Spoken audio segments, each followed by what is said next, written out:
Yeah. But you've kind of already answered this, but if you want to elaborate on it, Sure. if we kind of work with scenario two, because scenario one, we talked about how if you don't get a response from someone, now what if you do get a response from someone initially, but they decide to say no?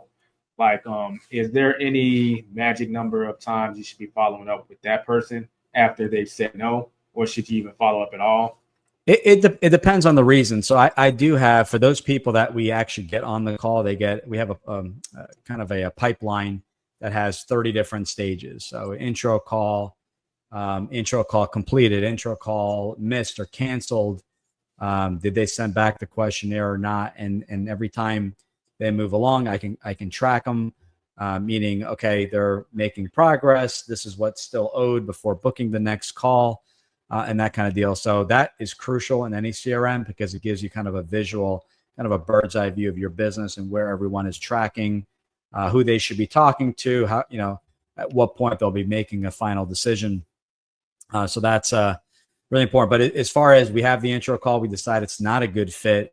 We need to figure out why not the fit. Is it because that person's goal is to leave their job in a year, to run the business full time? Great.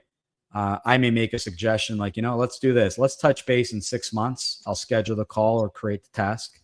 But scheduling call is always a priority.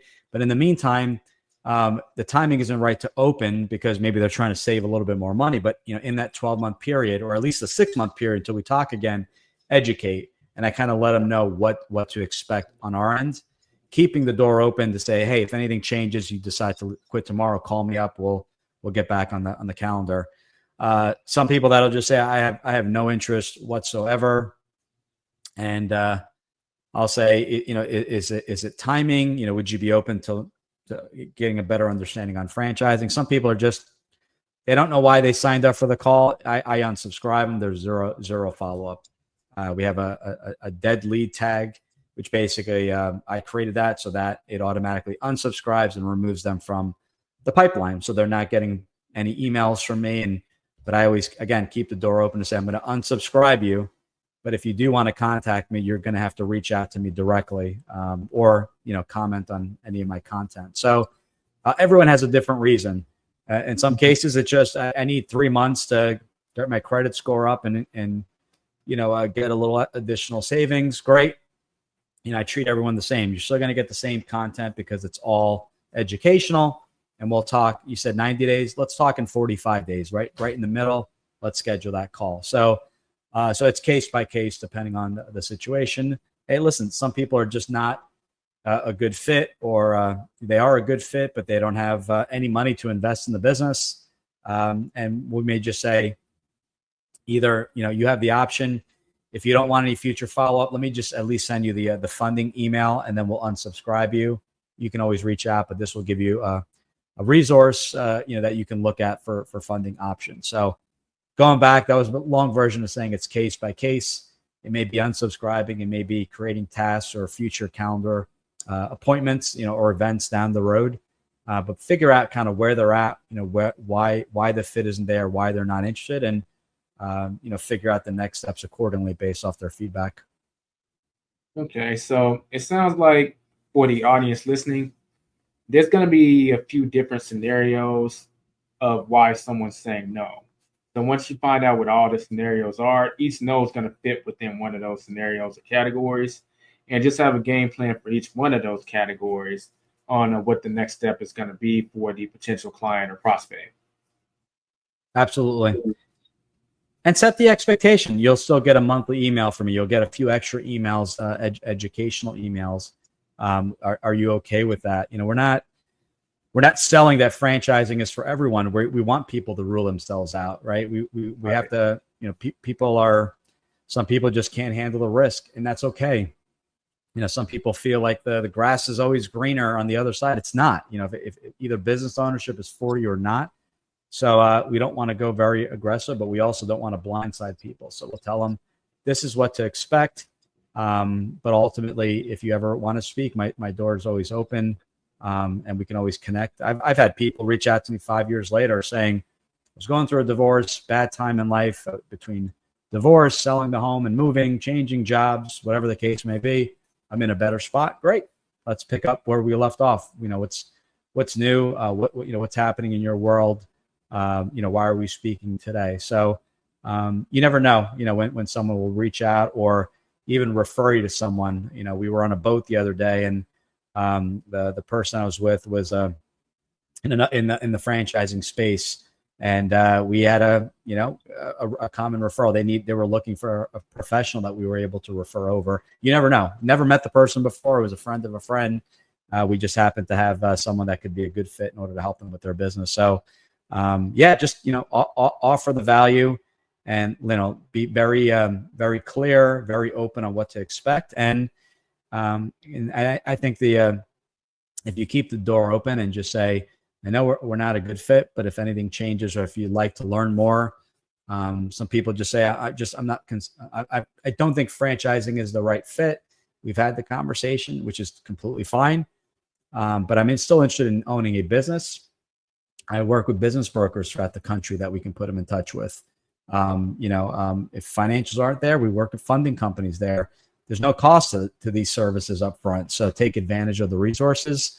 I'm going through crazy time in life. You let us know how we can help. Can you refer an attorney? Actually, yes, my personal attorney. We're in the same state. I'd recommend reaching out to them. So, when you get all that figured out, give us a call. We'll pick up where we left off. And, do yourself a favor. If you're spending time with someone and have a CRM, jot some notes down, because the odds are you're going to forget. So when you do follow up, when you do call that person, like, hey, how is your family? How is your son? Last time we spoke, he had broken his foot playing soccer. Or his leg? Is he doing better? It's great to have those notes, because I wish I could remember everything. You can't. So notes are crucial. They can be searchable, and they're constant reminders, and great ways to open up the conversation. Right. Yeah. That notes thing is very important. And in my opinion, I think that's what's going to separate you from so many other people that's demanding their attention. The fact that you actually just took a mental note of what was going on in their life, and you're just asking for details on what was going on, whether they just had a child, and has your son started walking yet, or um, I don't want to say small talk, but I'll go ahead and use the word small talk. But you can have some small talk before you get into the business. But it just shows that you actually care about what's going on in their life. Agreed. I mean, and when people, and also when people reach out to you, when I was in the financial, was a financial advisor back in the day. All right, they met with you and they want to know kind of where to put their money. Well, I don't know where to put your money. What's your situation? Are you working? Do you have family? Are you looking to create a legacy? Like, there's so many things that I have to know about that person. Same thing with franchise ownership. Open up. Tell me about yourself. Yes, it's exciting to know what investments or the hot stock or the hot franchise and all that kind of stuff. But ultimately, it may not be a fit for you. It's something that maybe is too high risk, or the investment's too great, much higher than you're comfortable with. But let me, why do you want to own a business? Why, what type of stocks are you looking for? Maybe you shouldn't be owning any stock if you're very risk adverse and you're in your 60s ready to retire. Maybe a mutual fund, maybe neither of those options. Maybe you want to be in fixed income. So those questions are not just, it is going to be some small talk in there, and you're looking for, some areas that you can connect on. Maybe there's some similarities, like we talked about the video game industry, but why are you doing this? Because we also want to make sure it's relevant in your life. Your life is different than mine. I may have kids, you may not. You may want to create a legacy for them, or put money aside in a 529 plan for their college costs and expenses. So it's crucial, to really have the whole picture in order to truly help somebody. Right. Or if they're single and they don't ever want to have any children, like Right. they have a Roth IRA, or if they're a business owner, have they looked at the benefits of a SEP IRA? Like, you got to know the whole scenario. I agree. And you don't know what you don't know. And that's where you bring value and say, in a small business, you should create a successor plan. If you get hit by a car tomorrow, who does the business go to, followed by who actually runs the business? It could be two different people. I didn't even know I needed that. me personally in my 20s, I had no idea. So I go, well, I don't know what I don't know. I spoke with someone. They said, go to this attorney. He'll do all your estate planning. Never even heard the phrase estate planning. I was 25 at 25, 26 at the time.